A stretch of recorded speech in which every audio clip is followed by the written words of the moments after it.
And this case is going on right now. And if you were someone who casually watched MSNBC, CNN, or just checked things on Twitter, you would think that this guy is, on his way to the electric chair. However, the real court case is happening right now. And when reality is pushed in front of people, like when actual witnesses go up and talk, when the prosecutor does his best to spin the situation away to make Kyle the bad guy, it doesn't go so well. Check this out. I mean, you have no idea what Mr. Rosenbaum was ever thinking at any point in his life. You have never been inside his head. You never met him before. You don't know. I've never exchanged words with him, if that's what your question is. So your interpretation of what he was trying to do or was intending to do or anything along those lines is complete guesswork, isn't it? Well, he said, "F you," and then he reached for the weapon.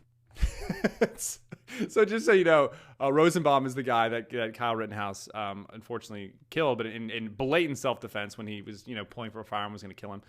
And this witness, it's so funny to hear these lawyers try to spin this. Like, well, you didn't know that, this guy was going to do any harm to him. And it's like, well, actually he said an expletive and reached for the gun. So I kind of did. Like, it's just so great though to see these lawyers stumble and fall trying to prove that this guy was out, trying to harm these like innocent people who were peacefully protesting.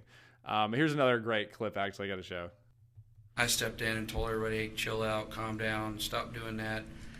I turned and had an exchange with one of the protesters, and I kind of explained to that protester, hey, I get what you're trying to do, but like not this. And when I turned around, Rosenbaum was right there in front of my face, yelling and screaming, and I would say, dude, back up, just chill.